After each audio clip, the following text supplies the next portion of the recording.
ሰላም ኪነሳባውያን ይህ ቻናል በዋነኛነት ብዙ ትኩረት ያልተሰጠውን ነገር ግን አሁን ባለንበት ወቅታዊ ሁኔታ የተነሳ በሀገራችንም ሆነ በዓለም ላይ እጅጉን እየጨመረ የመጣውን የአእምሮ ህመምና የአእምሮ ህክምና ላይ ያተኮረ ነው።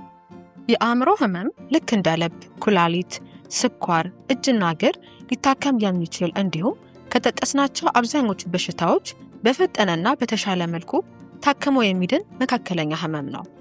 ልክ እንደ ካንሰርና ስኳር የአእምሮ መታወክ በአንድ ቀን የሚፈጠር እክል አይደለም፣ ቀስ በቀስ እየተባባሰ የሚመጣ እንጂ።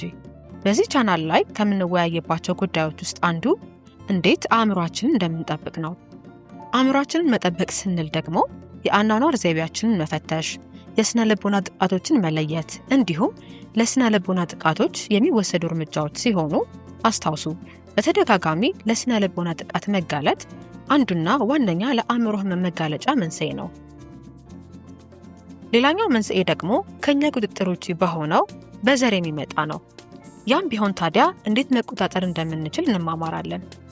ሲጀመር አንድ ነገር በሽታ ነው ወይም አይደለም፣ ከሆነም ደግሞ ምን አይነት እርዳታ ነው ማግኘት ያለብን የሚለውን በዚህ ቻናል ላይ የምንዳስስ ይሆናል።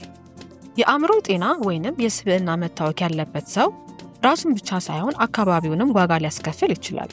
በተለይ የቤተሰብ አባላት በዋነኛነት ይጠቀሳሉ። የስብዕና መዛባት ሲሆን ደግሞ እሱ ልማዱ ነው። እሷ እኮ ቀውስ ቢጤ ናት እየተባለ አሊያም ደግሞ ሰው እኮ እንደዚህ ነው የሚኖረው እየተባለ በመደለል መቻቻል እንደሆነ እየተደረገ ስለሚድበሰበስ ችግር መሆኑ ሳይታወቅ ሰዎቹ የሚያደርሱት ጉዳት በጣም እየጎላ ይመጣል። መረጃዎች እንደሚያመለክቱት የአእምሮ ጤና መታወክ በዓለም አቀፍ ደረጃ በሚያሰጋ ሁኔታ እየጨመረ መጥቷል።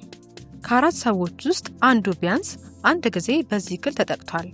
ዋና ዋና የምንላቸው የአእምሮ በሽታዎች ከባድ የሆነ ጭንቀት፣ ድባቴ፣ ሱሰኝነት እንዲሁም በተለምዶ እብደት የምንለው የሳይኮሲስ ኤፒሶድ ነው።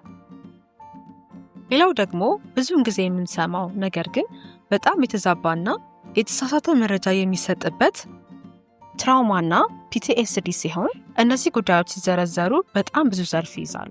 እነርሱን ወደፊት በምንለቃቸው ቪዲዮዎች ላይ እንወያይባቸዋለን። አሁን ካወራንባቸው ጉዳዮች ውስጥ ሁለቱን እስቲ ለቅምሻ ያክል እንመልከት። ትራውማ ማለት በህይወታችን ላይ በተከሰተ አጋጣሚ ጥልቅ ጠባሳ አሳልፎብን ያለፈ ክስተት ማለት ነው።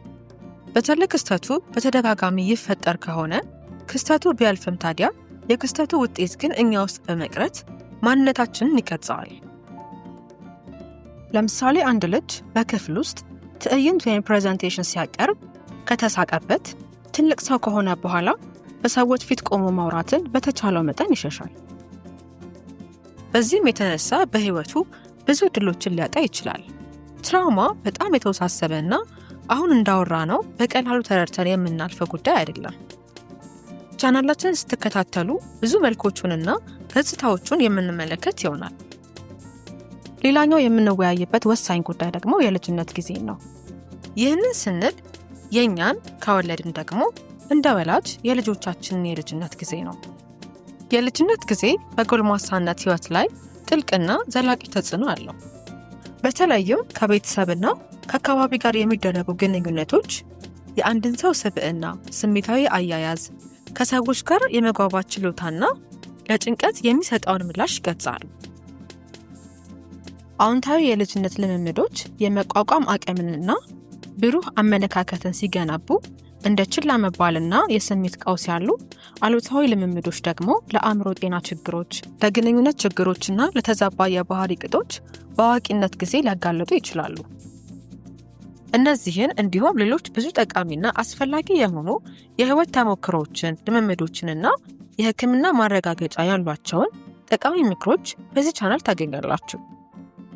ቻናላችንን ሰብስክራይብ እንዲሁም ላይክ እና ሼር በማድረግ ቀላል የማይባል ድጋፍ ልታበረክቱልን ትችላላችሁ። ከጎን የምታዩት አምፖል ቪዲዮአችን ከጀመረ ጀምሮ ድምቀቱ እየፈዘዘ ነው የሄደው። መጀመሪያ ይህን ይመስል ነበር፣ አሁን ደግሞ እንደዚህ ይሆናል። ይህ የሆነበት ምክንያት ደግሞ ባንዴ እየደበዘዘ ስላልመጣ ነው። በጊዜ ሂደት ያለ ለውጥን ለማስተዋል ይከብዳል፣ በተለይ ደግሞ ለውጡ በጣም ዝግ ያለ ከሆነ። ልክ እንዲሁ የአእምሮ ጤና በጣም ዝግ ያለ ነው የሚታወቀው። ስለዚህ የአካላዊና የአእምሮ ጤናችሁን ጠብቁ። ይህን ቪዲዮ ጠቃሚ ነው ብላችሁ ካሰባችሁ ሼር አድርጉት።